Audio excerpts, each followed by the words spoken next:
Project name is online proctoring system. So ये जो project है, ये प्रोजेक्ट एक्चुअली दो पार्ट में डिवाइड हुआ है।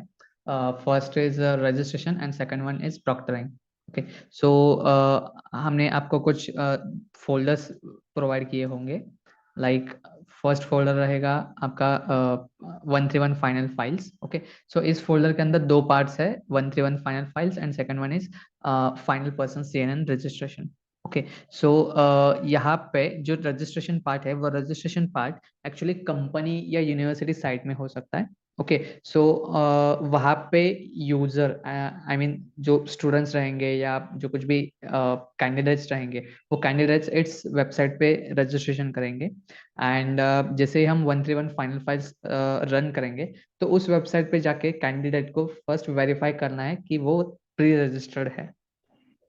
ओके। सो वो रजिस्टर्ड है। अगर हम वो वेरीफाई कर देते हैं, तो उसके बाद हम कैंडिडेट को अलाउ करेंगे एग्जाम के लिए। ओके। और जैसे ही हमारा एग्जाम स्टार्ट होगा, तब हम प्रॉक्टरिंग स्टार्ट करेंगे। तो सबसे पहले आपको इन दोनों फोल्डर्स में से ये जो फर्स्ट फोल्डर है, इस फर्स्ट फोल्डर को आपको रन करना है। तो इसे रन करने के लिए इस फोल्डर का पाथ आपको जस्ट कॉपी करना है। पाथ कॉपी करने के बाद आपको एनाकोंडा लॉन्च करना है। एनाकोंडा लॉन्च करने के बाद यहाँ एप्लीकेशंस ऑन में हमने एक प्रोजेक्ट नाम का एनवायरनमेंट क्रिएट किया रहेगा। तो उस प्रोजेक्ट नाम के एनवायरनमेंट को आपको सिलेक्ट करना है। सिलेक्ट करने के बाद आपको स्पाइडर लॉन्च करना है। स्पाइडर लॉन्च करने के बाद स्पाइडर का कुछ इस तरीके का इंटरफेस दिखेगा यहाँ पे। ओके। सो यहाँ पे आपको वो लिंक पेस्ट कर देनी है। ओके। वो लिंक पेस्ट करने के बाद बाय डिफॉल्ट आपको स्क्रीन कुछ इस तरीके की दिखेगी। तो फाइल्स पे क्लिक करने के बाद यहाँ पे वो सारे के सारे फोल्डर्स एंड फाइल्स आपको नजर आएंगे।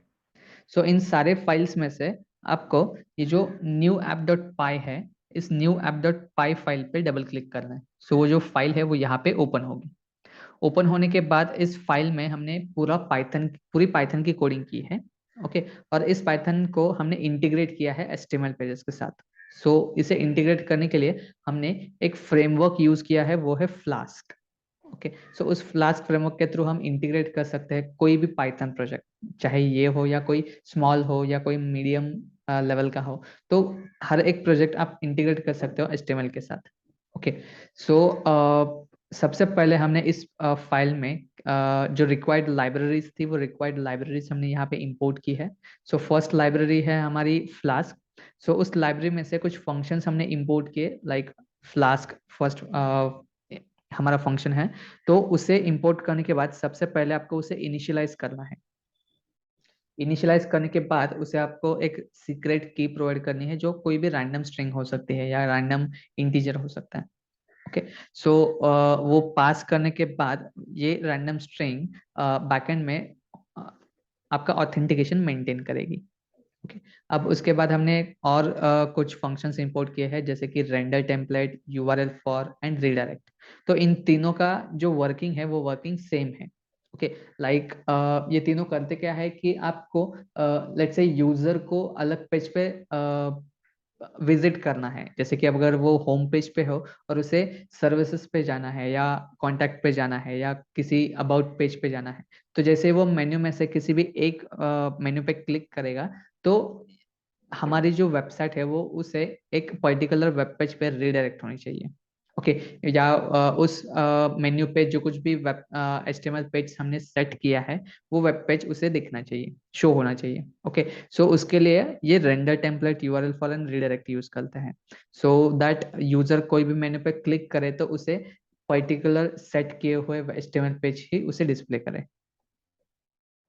फिर यहाँ पे रिक्वेस्ट है। रिक्वेस्ट एक्चुअली हमने इसलिए यूज किया है क्योंकि अगर हमारे वेब पेज पे कोई भी फॉर्म हो, जैसे कि रजिस्ट्रेशन हो या लॉगिन हो, तो वहाँ पे यूजर जो कुछ भी डिटेल्स हमें प्रोवाइड करेगा और फॉर्म जैसे ही सबमिट करेगा, तो सबमिट करने के बाद उस फॉर्म में के अंदर जो भी डेटा है, वो सारा डेटा हमें पुल करना है। ओके। चाहे वो ईमेल हो, यूजर नेम हो, पासवर्ड हो, तो ऐसे सारी चीजें हमें पुल करनी है। और पुल करने के बाद उस पर हम अलग अलग फंक्शंस अप्लाई करेंगे। चाहे वो हम उसे मैनिपुलेट करें या उस डेटा को हम डेटाबेस में स्टोर कर सकते हैं। पर पहले हमें उसे फेच करना है फ्रॉम एचटीएमएल पेजेस, तो उसके लिए हमने ये रिक्वेस्ट यूज किया है। फिर यहाँ पे सेशन है। तो सेशन हम इसलिए यूज कर रहे हैं क्योंकि यूजर वैलिड लॉगिन है कि नहीं हम ये चेक करेंगे। ओके, सो उसका जो डेटा है मतलब ईमेल आईडी या पासवर्ड जो कुछ भी हो वो अगर वैलिड रहेगा तो ही हम यूजर को अलाउ करेंगे हमारी सर्विसेज यूज करने के लिए। ओके, अगर यूजर वैलिड नहीं रहेगा तो हम उसे फिर से लॉगिन पेज या रजिस्ट्रेशन पेज पे रीडायरेक्ट करेंगे। उसके बाद हमने यहाँ पे PyMySQL यूज किया है, तो PyMySQL के थ्रू हम हमारा जो MySQL का डेटाबेस रहेगा उसे हम कनेक्ट करेंगे, सो दैट हमारे जो कुछ भी एसक्यूएल की क्वेरीज होंगी उसके जरिए हम सारे डेटा को फीड कर सकते हैं हमारे डेटाबेस के अंदर, या वहां से हम डेटा रिट्रीव कर सकते हैं। ओके, तो बेसिकली ये हमारे पाइथन को MySQL के साथ कनेक्ट करने के लिए PyMySQL यूज किया है। फिर हम पांडास की लाइब्रेरी यूज कर रहे हैं, तो पांडास के थ्रू हम जो हमारे एक्सेल शीट्स रहती है, चाहे वो डॉट एक्सएल एक्सएलएक्स हो या सीएसवी हो या टीएसवी हो।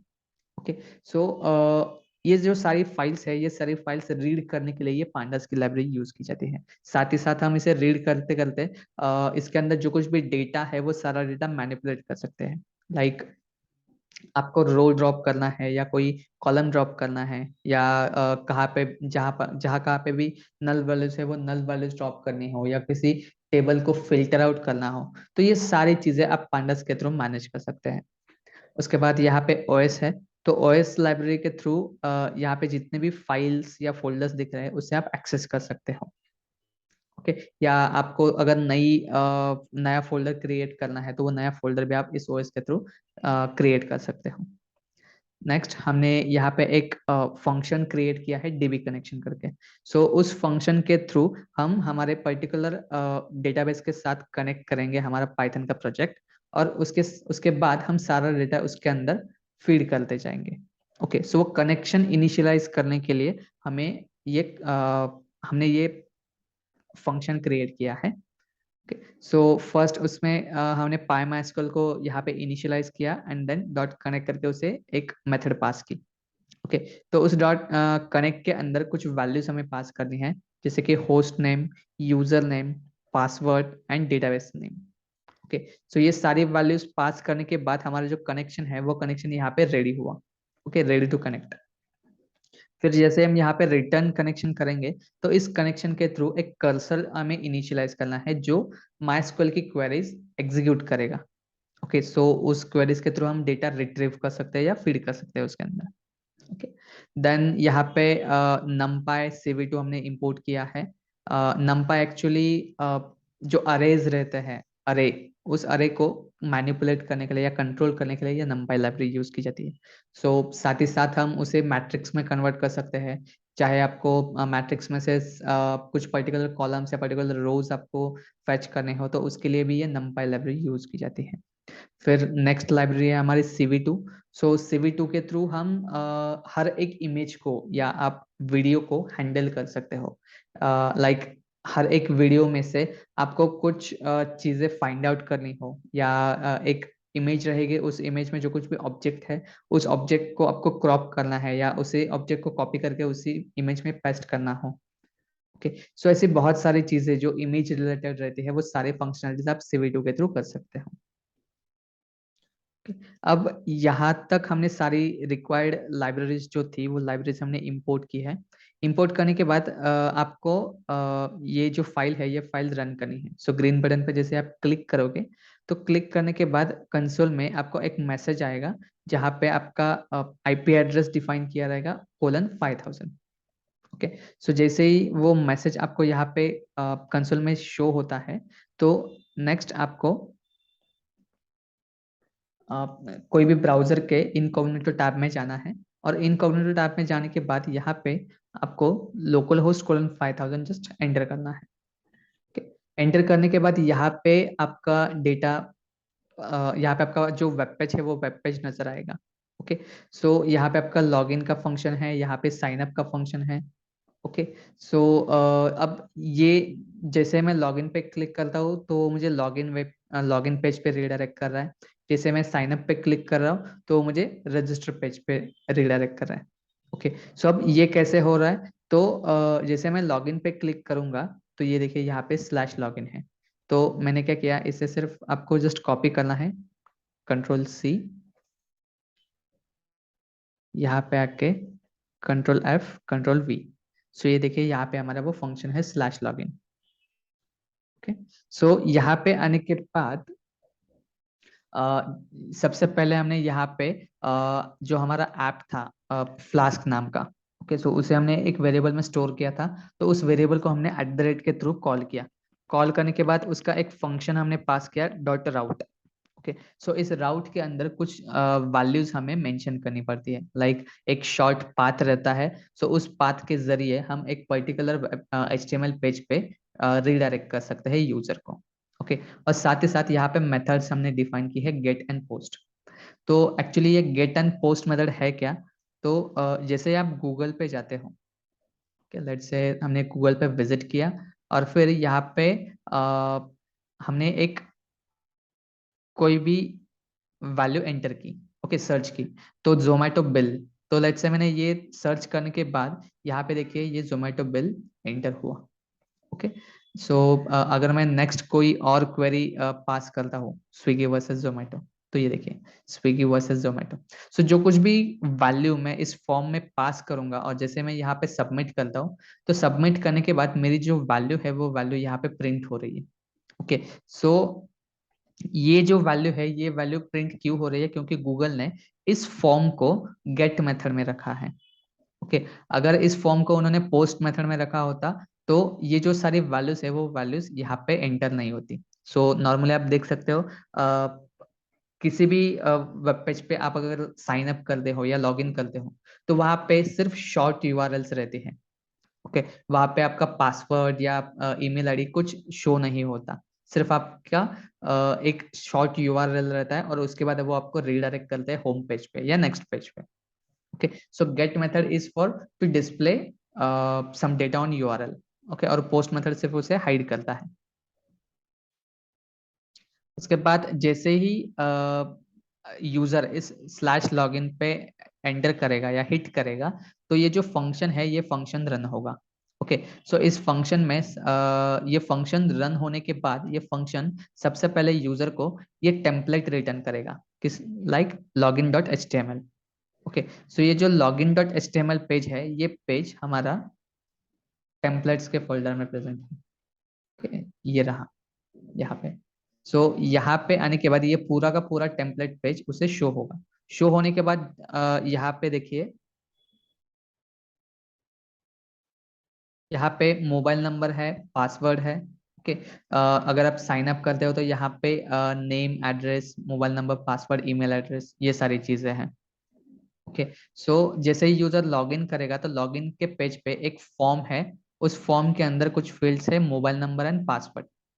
ओके, और जैसे ही यूजर इस मोबाइल नंबर एंड पासवर्ड के फील्ड्स को फिल करता है और लॉगिन बटन पे क्लिक करेगा तो ये जो सारा डेटा है ये सारा डेटा इस एक्शन पे सबमिट होगा। ओके, और सबमिट होते वक्त वो पोस्ट मेथड में सबमिट होगा। ओके, सो यहाँ पे हमने नेम्स एंटर किए हैं, name equal to mobile, name equal to pass. Okay, so जैसे ही यूजर लॉगिन बटन पे क्लिक करेगा तो डायरेक्टली वो रिक्वेस्ट जाएगी इस फंक्शन को। ओके, इस फंक्शन को रिक्वेस्ट जाने के बाद पहले ये फंक्शन चेक करेगा कि जो रिक्वेस्ट आई है वो रिक्वेस्ट पोस्ट मेथड में है कि नहीं। Okay, request dot method equal to post और नॉट। अगर वो पोस्ट मेथड में रहेगी तो ही हम यूजर का mobile number and password access करेंगे। ओके, एक्सेस करने के बाद यहाँ पे हमने डीबी कनेक्शन इनिशियलाइज किया। इस कनेक्शन के थ्रू हमने कर्सर इनिशियलाइज किया। अब ये कर्सर क्या करेगा कि हमारी जो एसक्यूएल की क्वेरीज है वो एसक्यूएल की क्वेरीज एग्जीक्यूट करने का काम ये कर्सर करेगा। ओके, सो सबसे पहले हमने क्या किया कि select star from user details where mobile number equal to some value and password equal to some value, that value is nothing but user mobile number and user password. Okay, so user details को हमने filter out किया so that हमें ये पता चले कि user का mobile number and password exist है कि नहीं। ओके, अगर तो जो कुछ भी हमें रिजल्ट मिलेगा उसमें से हम एक रो फेच करेंगे। ओके, चाहे वो 0th रो हो, चाहे वो फर्स्ट रो हो, चाहे वो सेकंड रो हो। ओके, पर वो यहाँ पे आरईएस में कुछ वैल्यू आएगी। ओके, तो वो जो वैल्यू रहेगी वो वैल्यू हम इस आरईएस में स्टोर कर रहे हैं। फिर यहाँ पे हमें रिजल्ट काउंट मिलेगा। Result count in the sense कि अगर वो वैल्यू प्रेजेंट रहेगी तो कितनी बार प्रेजेंट है। ओके, उसका number of time, number of occurrence कितना है। ओके, वो हमें यहाँ पे रिजल्ट काउंट में पता चलेगा। अगर वो रिजल्ट काउंट ग्रेटर देन 0 रहता है तो हम यूजर का जो सेशन है वो सेशन हम यहाँ पे क्रिएट करेंगे। ओके, और क्रिएट करने के बाद फिर हम उसे रीडायरेक्ट करेंगे होम पेज पे। इन केस अगर यहाँ पे रिजल्ट काउंट 0 रहता है, ओके, तो हम यूजर को मैसेज पास करेंगे incorrect user name and password. Okay, और फिर हम उसे रीडायरेक्ट करेंगे login.html पेज पे। ओके, उसके बाद यहाँ पे रजिस्ट्रेशन का फंक्शन है। सो जैसे ही यूजर स्लैश रजिस्टर करता है तो उसे हम पहले रीडायरेक्ट करेंगे register.html पेज पे। ओके, सो लेट्स से अगर यूजर ने डायरेक्टली इस यूआरएल को हिट किया, जैसे मैं लॉगिन पेज पे हूँ और अभी अगर यूजर ने इस यूआरएल को हिट किया तो वो डायरेक्टली रजिस्टर पेज पे आया।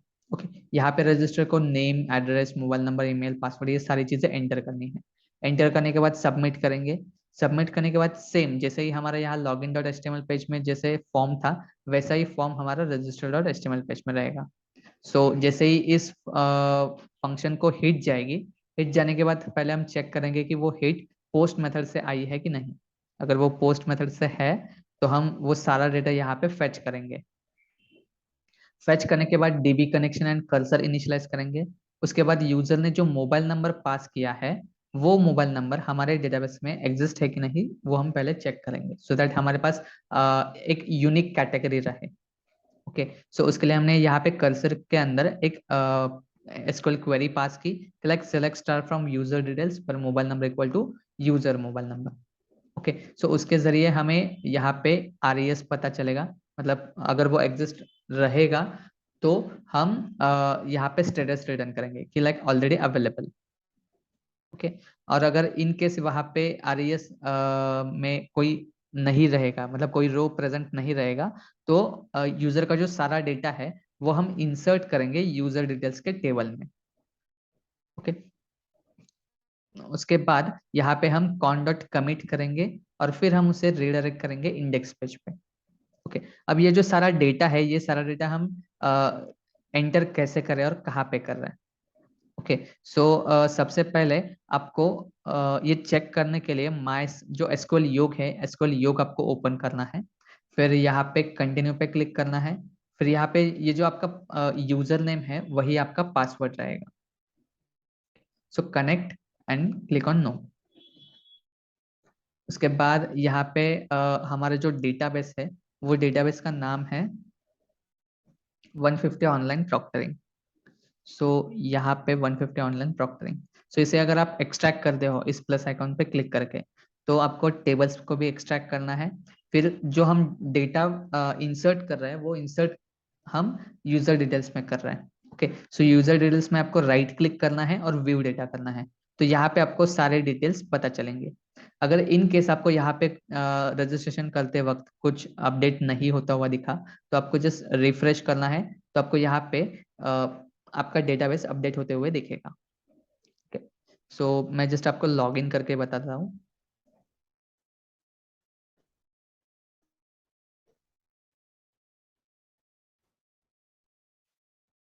एंड यहाँ पे क्यू।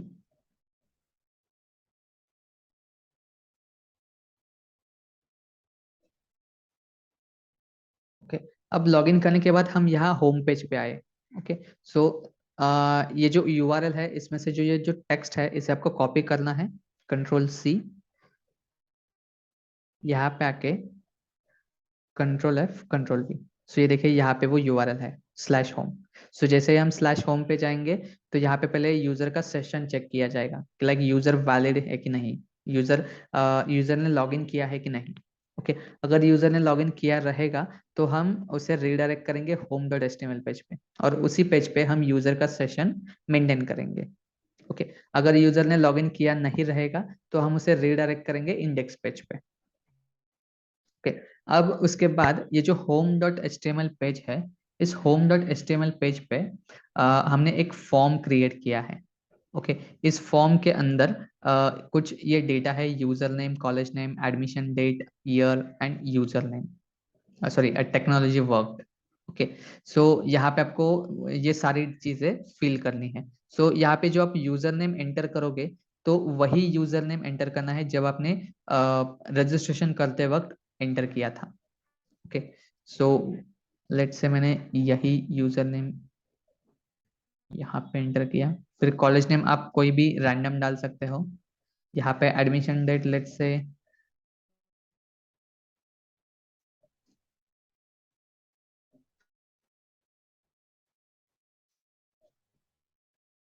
एडमिशन ईयर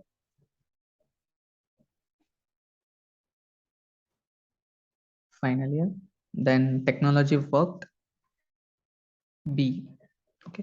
और जैसे मैं स्टार्ट रिकॉग्निशन पे क्लिक करूंगा तो ये जो फॉर्म है ये फॉर्म हमारा सबमिट होगा यहाँ पे, capture user face and save by name. Okay. So ये जो फंक्शन है ये फंक्शन हमारा न्यू ऐप डॉट पाई में है। सो उसे कॉपी करके कंट्रोल एफ कंट्रोल वी करना है। सो यहाँ पे वो फंक्शन प्रेजेंट है।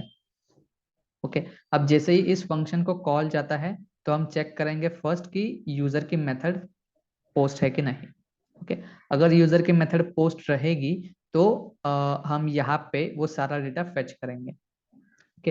ये सारी चीजें ये सारी डिटेल्स यहाँ पे आने के बाद हम ये सारे डिटेल्स फीड करेंगे इस फंक्शन को। तो ये जो फंक्शन है ये फंक्शन हमारा रजिस्टर डॉट पाई फाइल में प्रेजेंट है। तो आपको पहले कंट्रोल प्रेस करना है और इस फंक्शन पे क्लिक करना है। तो ये जो रजिस्टर डॉट पाई है ये फाइल के अंदर ये फंक्शन प्रेजेंट है। ओके। अब इस फंक्शन इस फाइल में भी हमने सेम लाइब्रेरीज इंपोर्ट की है, सिर्फ एक लाइब्रेरी अलग है, face recognition dot API. Okay. So इसके जरिए हम फेस को रिकॉग्नाइज करेंगे, उसे एनकोड करेंगे और एक फाइल में स्टोर करके रखेंगे। ओके। फिर उसके बाद हमने यहाँ पे डेटाबेस कनेक्शन के कुछ फंक्शंस क्रिएट किए हैं। उसके बाद जैसे ही इस फंक्शन को कॉल जाएगा तो ये फंक्शन को कॉल जाने के बाद हमने एक पाथ सेट किया है फेस डेटा।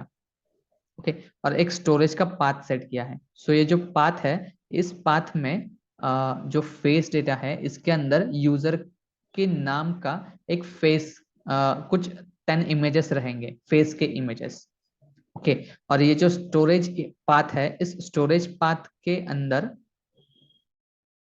यहाँ पे इस स्टोरेज पाथ के अंदर हमने 3 फाइल्स मेंटेन की है। फर्स्ट है जेसन, सेकंड है pickle file encoding pickle file and third है face ID pickle file. Okay. So ये जो id_idx.json है इसके अंदर यूजर नेम एंड उसके कितने इमेजेस हमने कैप्चर किए हैं उसका काउंट।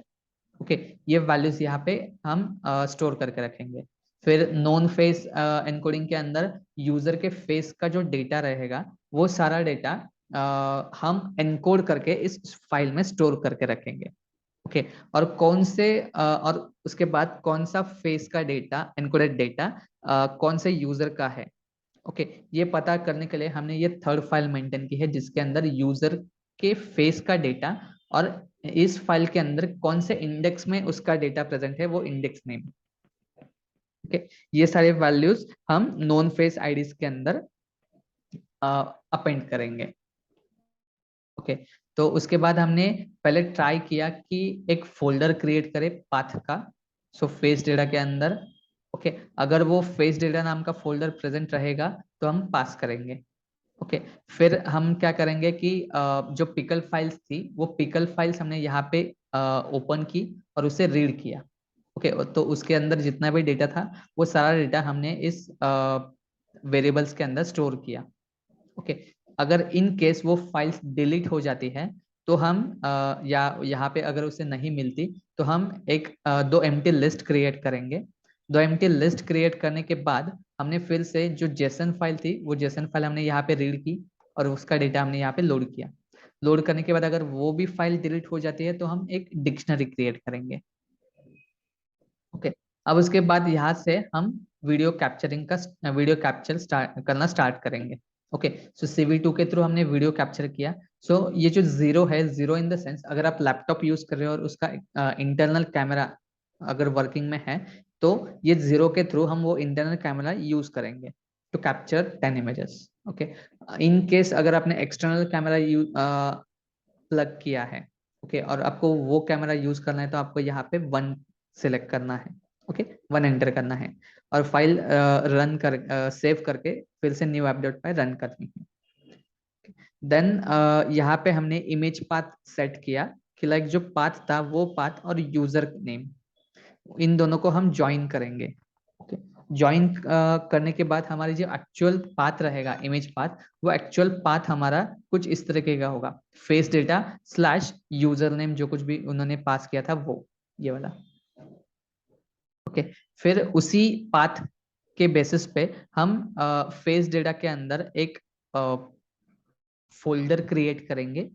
ओके, इन केस अगर वो फोल्डर प्रेजेंट रहेगा तो वो हम पास करेंगे। ओके, फिर id underscore idx in the sense ये जो जेसन फाइल थी, इस जेसन फाइल के अंदर हमने एक की वैल्यू पास की और उसे हमने स्टोर किया स्टार्ट के अंदर। ओके, नेक्स्ट अगर वो वैल्यू प्रेजेंट रहेगी तो हम स्टार्ट इक्वल टू 0 रखेंगे। ओके, फिर यहाँ पे दो वेरिएबल्स हमने क्रिएट किए। फिर यहाँ पे जो इमेज वीडियो हमने कैप्चर किया था वो वीडियो हमने पहले यहाँ पे चेक किया कि वो रीड हो रहा है कि नहीं, प्रॉपर आ रहा है कि नहीं। ओके, इन द सेंस इससे पता चलेगा कि जो वीडियो हम रीड कर रहे हैं उससे हमें दो वैल्यूज मिलेगी, एक चेक और second image. Image in the sense उस वीडियो के अंदर जितने भी फ्रेम्स है वो एक एक फ्रेम हम यहाँ से फेच करेंगे और चेक से हमें पता चलेगा कि वो एक एक फ्रेम हमने सक्सेसफुली रीड की है कि नहीं। सो यहाँ पे दो वैल्यूज आती है ट्रू एंड फॉल्स चेक में। तो चेक में हमें दो वैल्यूज मिलेगी, ट्रू और false. True in the sense हमने वो फ्रेम सक्सेसफुली रीड की है, फॉल्स इन द सेंस वो फ्रेम हमें मिली ही नहीं। ओके, फिर हमने यहाँ पे वाइल लूप स्टार्ट किया। वाइल लूप कब तक चलेगा, जब तक हमारा जे लेस देन 10 नहीं होता। ओके, सो जैसे हम यहाँ पे 10 इमेजेस कैप्चर करते हैं तो वाइल लूप हमारा स्टॉप होगा। उसके बाद हमने यहाँ पे सबसे पहले हमने यहाँ पे चेक किया हम सक्सेसफुली वीडियो रीड कर पा रहे हैं। तो यहाँ पे हमने आई इंक्रीमेंट किया और वो वीडियो हमने यहाँ पे रीड किया। रीड करने के बाद जो कुछ भी हमें इमेजेस मिले वो इमेजेस हमने इमेज पाथ के अंदर स्टोर किए।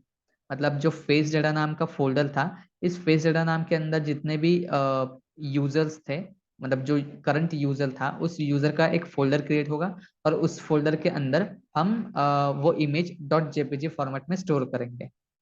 स्टोर करने के बाद जो इमेज थी उस इमेज को हम face recognition dot face encoding में पास करेंगे सो दैट उससे हमें ये पता चलेगा कि यूजर का फेस कहाँ पे है। ओके, और जहाँ कहाँ पे भी फेस है उस फेस को हम एनकोड करेंगे और एनकोड करने के बाद हम अपेंड करेंगे एम्प्टी लिस्ट में जो नॉन फेस एनकोडिंग है वहां पे। उसके बाद जो यूजर ने नेम पास किया था वो नेम हम नॉन फेस आईडीज के अंदर अपेंड करते जाएंगे। ओके, अपेंड करने के बाद अगर इन केस यहाँ पे कुछ एरर्स आ जाते हैं तो हम कंटिन्यू करेंगे। ओके, और फिर जे हमारा इंक्रीमेंट होता जाएगा। सो इस तरीके से हम टोटल 10 इमेजेस कैप्चर करेंगे और स्टोर करते जाएंगे। स्टोर करने के बाद जैसे ही हमारा हमने जो डेटा अपेंड किया था इन दो लिस्ट में, वो दोनों लिस्ट हम डंप करेंगे इन फाइल्स में। ओके, अगर वो फाइल्स एग्जिस्ट होंगी तो उसी फाइल में हम डंप करेंगे, नहीं तो वो अलग से क्रिएट होके यहाँ पे वो फाइल के अंदर वो सारा डेटा स्टोर होगा। स्टोर होने के बाद जो IDX मतलब जो यूजर नेम की वैल्यू जो हमने क्रिएट की थी उसके सामने हम जितने इमेजेस हमने कैप्चर किए थे वो इमेजेस का काउंट हम स्टोर करेंगे। Okay? और फिर यहाँ पे हमारा जो विंडो था वो विंडो यहाँ पे क्लोज होगा, सारे विंडोज हमारे डिस्ट्रॉय होंगे और फिर हम ये IDX का डेटा अपेंड डंप करेंगे इस जेसन फाइल के अंदर। और फिर जो कुछ भी यूजर ने डेटा यहाँ पे पास किया था वो सारा डेटा हम इस यूजर कंपनी इंफॉर्मेशन नाम का जो टेबल था उसके अंदर हम अपेंड करते जाएंगे। और अपेंड करने के बाद यहाँ न्यू ऐप डॉट पाई, उसके बाद हम सक्सेस प्रिंट करेंगे। ओके, सो मैं आपको जस्ट रन करके दिखाता हूँ। सो ये पूरा फॉर्म हमने फिल किया है। सो जैसे मैं स्टार्ट रिकॉग्निशन करता हूँ तो QWER नाम का एक फोल्डर क्रिएट होगा। तो ये देखिए कैमरा ऑन हुआ और यहाँ पे QWER नाम का फोल्डर क्रिएट हुआ। उसके बाद यहाँ पे वो इमेजेस कैप्चर हो रहा है, आप यहाँ पे भी चेक कर सकते हो।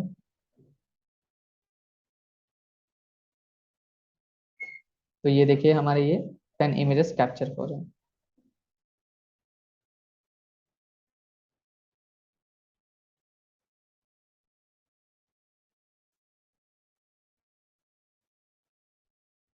टेन 10 इमेजेस कैप्चर होने के बाद यहाँ पे हमें सक्सेस प्रिंट हुआ। ओके, अब ये सक्सेस प्रिंट होने के बाद आपको नेक्स्ट स्टेप क्या करना है कि जो कुछ भी डेटा हमने यहाँ पे एंटर किया वो सारा डेटा तो हमारे डेटाबेस में स्टोर हुआ। फिर जो कुछ भी यहाँ पे हमारे फेस यहाँ पे उसने कैप्चर किए, वो सारे फेस उसने एनकोड करके इस स्टोरेज फाइल के अंदर अपेंड किए हैं यहाँ पे। ओके, सो अभी हमें करना क्या है, ये जो पूरा का पूरा स्टोरेज फोल्डर है, इस स्टोरेज फोल्डर को कॉपी करना है। और कॉपी करने के बाद यहाँ पे वेब के अंदर आपको जस्ट पेस्ट कर देना है। ओके, पेस्ट करने के बाद यहाँ पे अगर वो ऑलरेडी प्रेजेंट रहेगा तो यहाँ पे आपको रिप्लेस करना है या पेस्ट कर देना है। पेस्ट करने के बाद फिर आपको ये फाइल्स रन करनी है। तो उसके लिए हम अलग से न्यू वीडियो क्रिएट करेंगे। Thank you.